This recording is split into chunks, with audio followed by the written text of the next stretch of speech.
Live and local, it's The Drive Guys. Watch the show on youtube.com/Sactown Sports 1140. Or listen on the Sactown Sports app. Oh, there's so much confusion and uncertainty about where the Kings are and what they may be doing and how everybody's feeling. If only there was somebody traveling with the team, Alan, who could help us sort some of that out. Do you know anybody? My guy. You got a guy? The Sacramento Kings. Is this your first guy that you claiming on this show now? No, I got about 4. But who's the first one you claiming?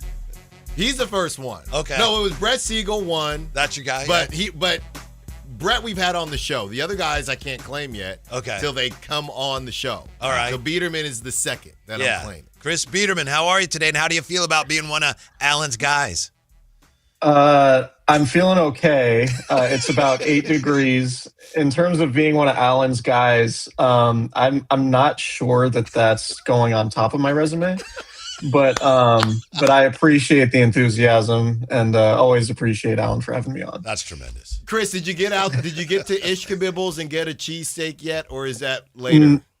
No, I was about 3 hours delayed. My train from Manhattan to Philly was delayed. I don't know if it's because of the weather or anything, but no, I haven't. I just got to my hotel room, so I'm probably going to get delivery because, frankly, I'm kind of sick of this East Coast cold already. Yeah. Right. I mean, this has been a bumpy trip, right, with all the weather delays and things? Yeah, the Kings haven't really been able to practice at all. I just started. My colleague Jason Anderson was in Cleveland and Detroit, and I picked the team up in New York. But I talking to some people with the team. They didn't practice in Cleveland or Detroit because of all the weather issues. And you guys have seen G-Man's tweets, I'm sure. Late nights, still plane delays, all of that type of stuff. So. We'll see if they get. I'm not sure. I heard that they were getting a practice in today. I'll follow up with them, and then they'll have shoot around tomorrow before playing the 76ers and then the Celtics on Friday.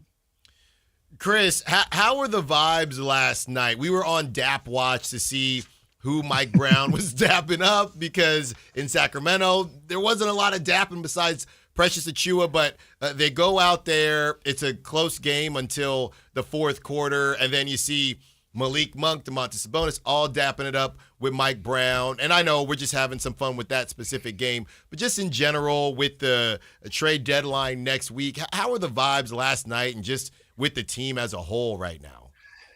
I think everybody in the locker room kind of knows what it is at this point, right? Like, I think everybody in the locker room is pretty realistic. And I would say that's pretty different from how it was earlier in the season. You remember that road trip where they lost by 40 points in Memphis, and they actually turned around and won the next game in Denver. But back then, when it was very clear that the team was not going to come close to its expectations coming into the season, everyone was really down, and everyone was really upset with the way things were. And the vibes now are just kind of like, the record is what it is. Everybody knows the trade rumors. Everybody knows that there's a good chance, or at least a reasonable chance, some of these guys aren't going to be around for much longer. And, Scott Perry's gone on the record, and everybody is widely reporting that this is going to be a massive rebuilding project. So the vibes aren't bad from a standpoint of like everybody's upset. Everyone's just kind of realistic with what the situation is. Talked to DeMar DeRozan a little bit last night. He's just like, whatever, we're all just trying to be professional. Keon Ellis had similar things to say. So, I don't get the sense that the vibes are particularly bad or toxic. I think everybody's just kind of realistic about what the situation is. Hey, Chris, I wanted to circle back to what you said there about how the players are feeling, because there's obviously fans go up and down. Oh, there's going to be a lot of trades, great. And then next day there seems to be a lot of people saying, oh, it's possible nothing happens. I know everything is possible, a whole spectrum. But just to reiterate, as far as you can see, the players themselves believe that there's a real possibility that multiple players could be moved, correct? Is that fair to say? Yeah, I think so. I think so. I'm sure you guys have heard the rumors about Domantas Sabonis in Toronto. I'm sure, it's not lost on any of these guys what's being reported on the internet, and I'm sure Scott Perry has a certain level of transparency and professionalism with the guys, saying like, look, this is what it is. And so I think that's one of Scott Perry's strong qualities is the fact that he can communicate with the players and be realistic with them, and I think they appreciate that. So yeah, like I know, like I've talked to Malik Monk about it specifically, and he said like, yeah, nothing would surprise me at this point. And obviously his name has been in rumors for months and months. So yeah, I think they're all just kind of waiting to see what happens. And frankly, like I haven't heard this from anybody specifically, but if I were just to guess, I don't know that anyone would be particularly upset if they were traded at this point. Like this isn't a scenario where guys are like, oh, I really, really need to stay. This is such an awesome situation. It's, frankly, it's not. And I think the guys see that too. So whether they're traded or whether, these guys are professionals, they're trying to win basketball games, but they're also accepting of the idea that their future might be elsewhere. Chris, with that being said, it sounds like everybody is prepared. It takes two to tango, and what if nothing happens? Do you think this team could survive if nobody gets traded on the other side, or if Scott can't find trade partners for these guys, or let's say Keon gets moved, but the big contracts don't get moved as he's been shopping these contracts the whole time? What do you think the rest of that season looks like? Does that turn into maybe soft launches of, hey, DeMar's knee and a buyout situation, or, Zach LaVine's toe, whatever it is? What if they don't make a move at the trade deadline? Yeah, I think there might be some more lower back pain popping up on the injury report. There might be, sprained ankle here or there that, I didn't really see that on the broadcast, and these guys are, missing time. I don't know. I don't think it would be like, again, my feel isn't that it's like a super toxic situation. I think everybody kind of knows what it is. So even if trades aren't done, I'm sure there would be some guys who probably prefer to be traded and would just, rather not run out the string. But at the same time, it would be a relatively low stress situation when very clearly the Kings would be in a position to try to position themselves in the lottery more so than win games. And these guys can still get paid very handsomely to go play basketball, and it wouldn't be super stressful, super competitive. So, I think that would be okay with some of them. But no, like to your point, it does take two to tango. And I feel, from what I've been told, and Alan, I'm sure you guys have been told this too, like the Kings are not in a position to attach meaningful draft capital to get rid of these contracts. Like they are, Scott Perry at least is more than willing to wait out some of these contracts if he needs to, because obviously their draft capital is super valuable, and they don't want to give that up. So if it means having to wait and see what happens with Zach LaVine and that player option, then so be it. Scott Perry's ultimately got a lot of patience. We'll see if everybody else with the Kings, and Vivek Ranadive in particular, shares that same level of patience.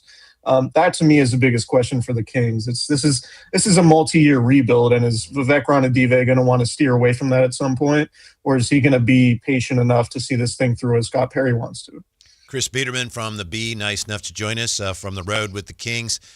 As far as the environment goes right now, obviously having a lot of veterans who may or may not want to stay, it's not necessarily an environment most conducive to the development of your young players.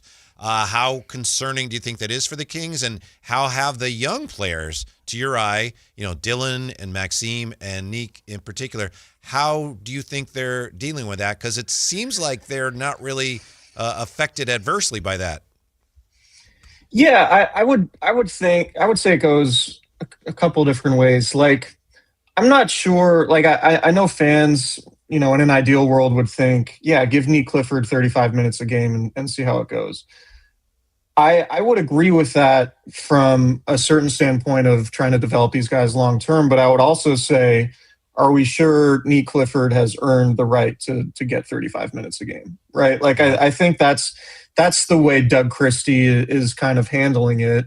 And yeah, I would say, it kind of raises your eyebrow to look at the minutes totals and see the fact that, DeMar DeRozan and Russell Westbrook are still leading the team in minutes. And most nights those guys are leading the team in minutes. And you would say, man, for a team with this record, like why not, just really lean into the young guys and have those guys get the bulk of the playing time.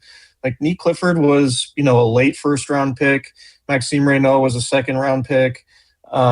Dylan Cardwell is obviously undrafted, a two-way guy. Like I think there's a certain threshold in Doug Christie's mind to where he's like, I want to make these guys earn these minutes. So I get that from a certain standpoint, but at the same time, it's like, all right, you have, one of the 3 or 4 worst records in the NBA.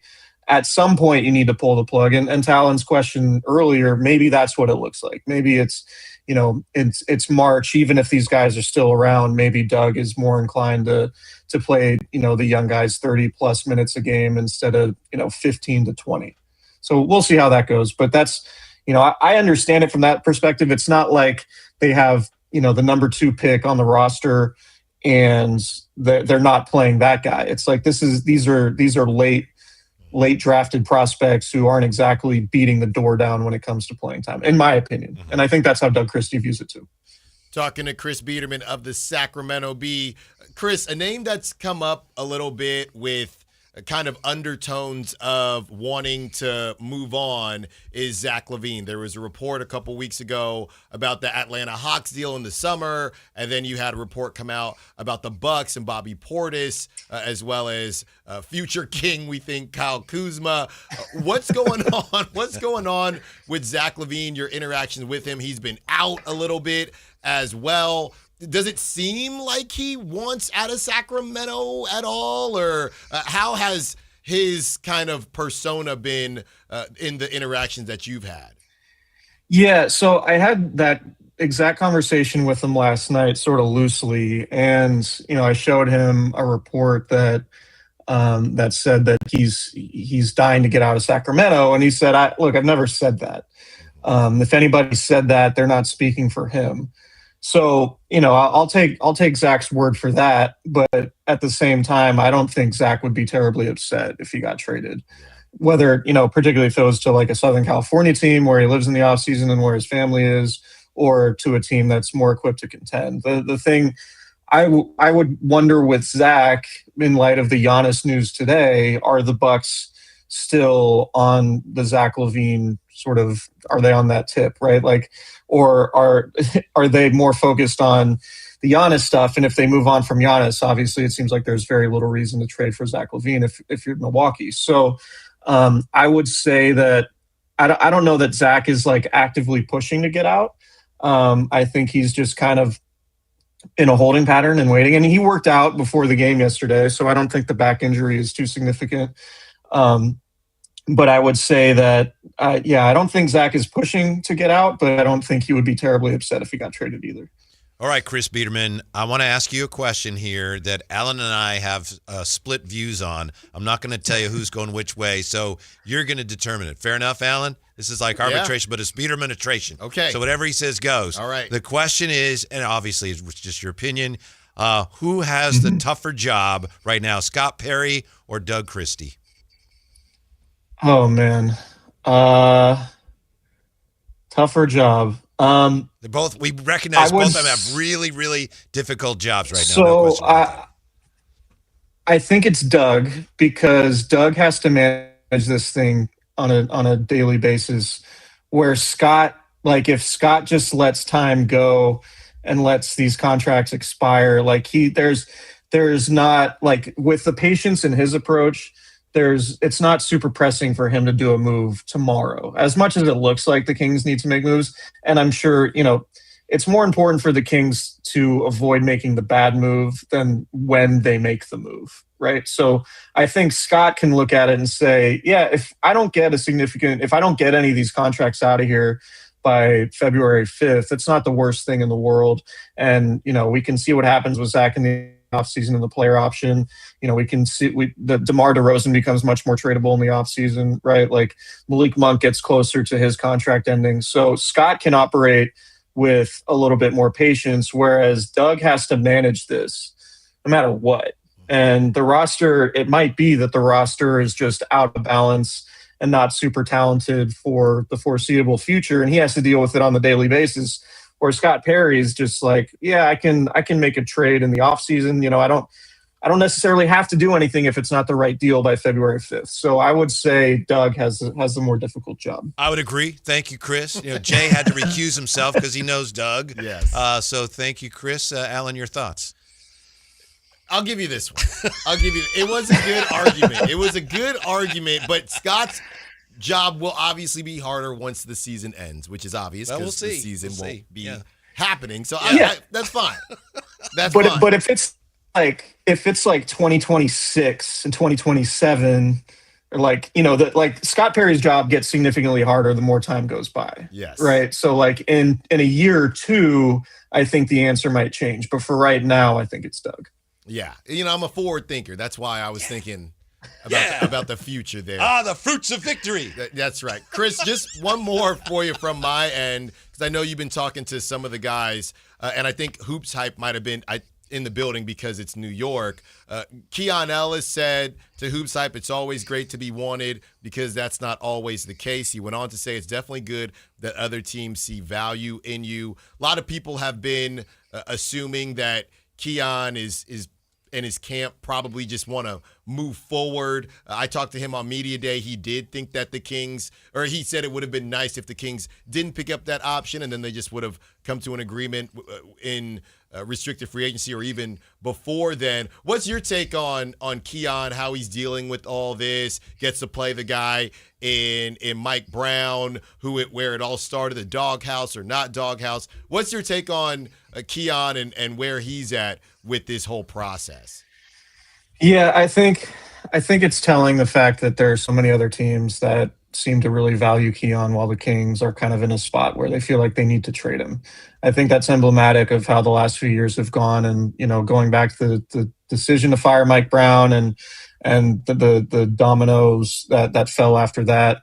I think Keon can be a very helpful player to a winning team, and I think given the right circumstances and surroundings, I think he could definitely thrive more so than with Sacramento, where it's like you sign. I know Keon's not exactly a true point guard, but when you sign Russell Westbrook and you sign Dennis Schroeder, that obviously blocks Keon to a certain amount of playing time.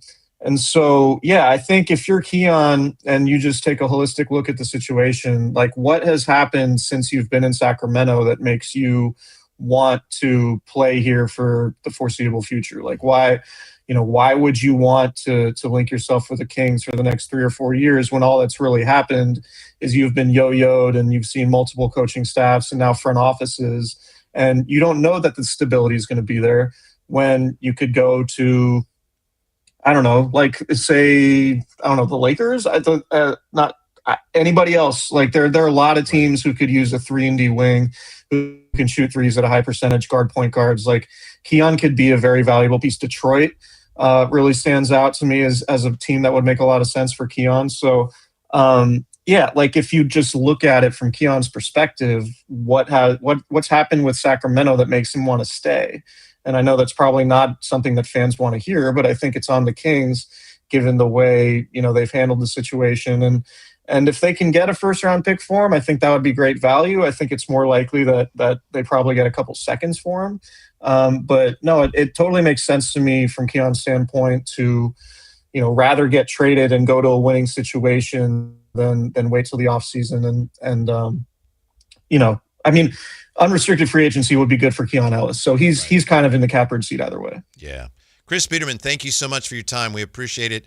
Safe travels. We look forward to your coverage, and we hope to talk to you soon. Thanks, Chris. All right. Thanks, guys. Cool shirt, Alan. Way to go. Oh, thanks, Chris. Get that cheesesteak. Go get I the will. cheesesteak. All right. See you, pal. We'll see ya. Great stuff. Yeah. That's a lot of info right there. Mm-hmm.